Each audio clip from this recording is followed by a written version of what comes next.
batch name. Hindi namin na-design yung batch name namin. Batchukoy, Master Batch. Pero yung paborito ni Nino ay siyam na una. Kung marami yung batch na yun, pag sila yung nagsabi, siyam na una ang gusto niya. Sa likod ng ito ng ganito. Si Ninoy, diba? Sabihin natin kay Ninoy. Tagal ng kaibigan si Ninoy, no? In fact, sila, Ate Ted, ang tawag namin sa bahay nila Ninoy, Hospicio de Leiran. Kasi pag wala kami pera, wala kami pagkain, wala kami pamilya, pupunta kami sa bahay nila Ninoy. Ako si Buddy, si Mike. As Ian kasi hindi umiinom ng panahon na yun. Kaya kami parati lang pumupunta doon. Meron pang isang araw, napunta pa kami ni Buddy sa bahay nila Ninoy. Oo. Kasi nato kami sa gate nila Ninoy doon sa Dahlia. Sabi namin, tao po. Kasi ko kasi kita Minay, nagdama kami ni Ninoy. Oh, sabi niya, sino na? Sabi ko si Ninoy. Hanap namin sa Ninoy. Sabi niya, wala pa. Pero sabi, pasok kayo, kain na kayo.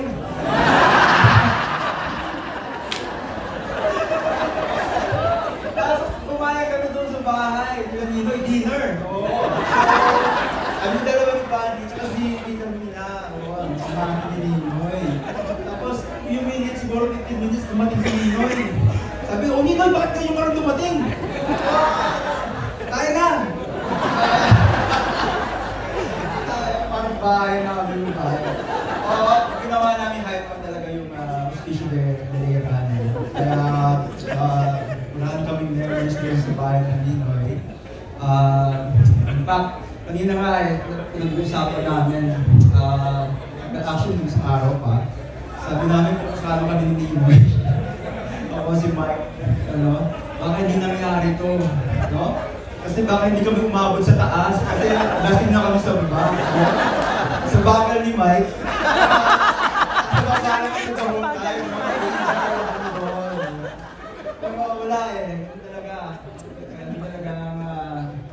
ang tadhana, sabi nila. Anyway, sasabihin natin kay Ninoy. The last time nakita ko si Ninoy, siguro matagal na eh.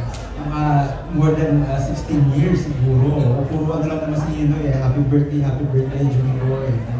Tawag sa akin Ninoy, Juni Boy, Juniper, kaya June Reeds, kaya madami akong pangalan kay Ninoy eh. Kaya, alam ko kasi yung nagte-text sa akin, nagka-chat sa akin ng happy birthday, kasi si Ninoy ngayon. Tapos, si Ninoy kasi, siguro nga yung mamaya papaliwanag siguro nila yung evolution ni Ninoy. Pero kami, pag nagsama kasi kami Ninoy on the early days, college days, kami nagsama ni Ninoy sa UPN, sa Batch 91. Sabi nga namin, nag-uusapan namin last night, at saka nung Thursday na dumating ako from Paris.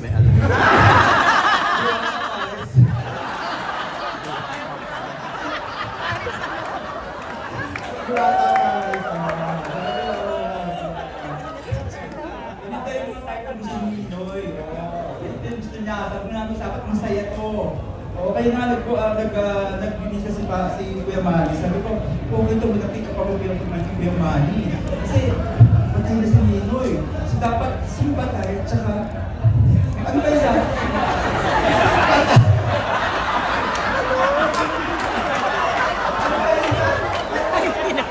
Simba tayo, tsaka elpa tayo.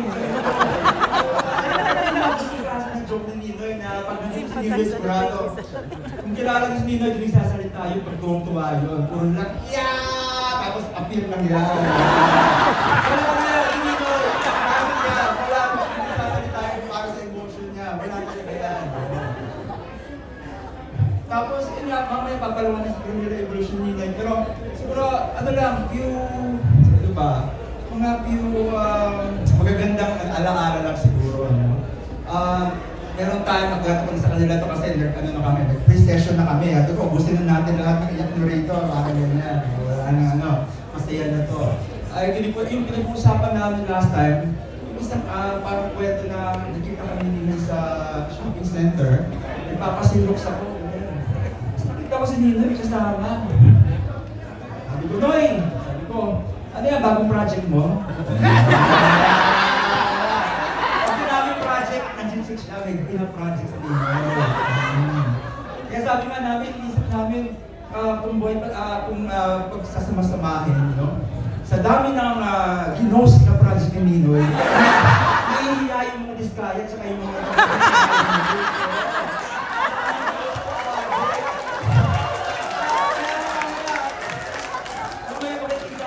bakit siya tinawag na... Pwede!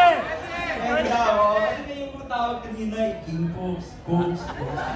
So yun na yung simula niya, no? Maraming ginost na project sa Ninoy. Pero sabi nga namin, at the end, isa lang yung 100% completion.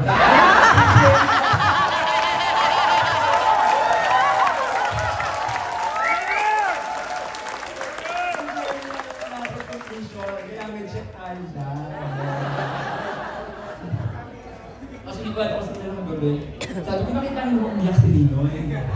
Gusto tuwa lang. Ewan ko sila, yung family sila, nakita niyo nung farewell siya pala siya sa Ninoy. Yun nga, that time, may nakita kami sa shopping center, yung pinag-get na project siya. Nagpasikan si Ninoy, bumili ng 2 ticket kasi parang fundraising nung isang church-based na org sa chapel, sa Dinman, no? Hindi ko alam kung oops kayo, ito sir. Basta, doon siya bumili ng 2 ticket na yun. Naalala ko yun. Tapos pagkapos ko ng shopping, sabi niya, Judy Boy, huwag tayong sine. Ano yung sine? Sabi niya, may 2 ticket.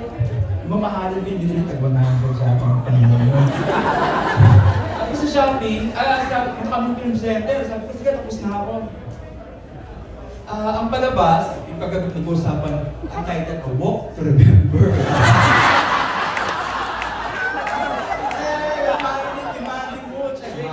Imagine more. Ay, naalala ko yun, kasi nanood kami dalawa.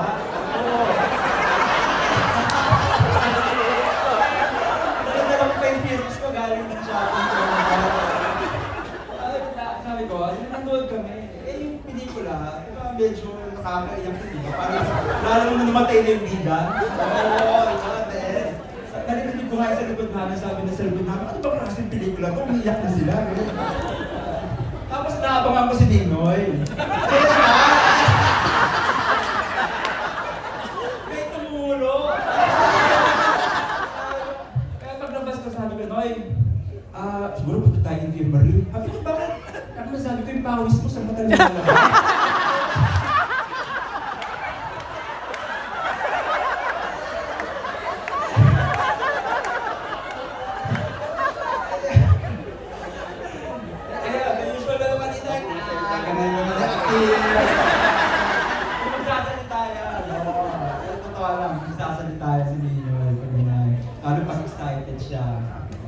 Tapos isa pang time na nakita ko yan, na kumuha.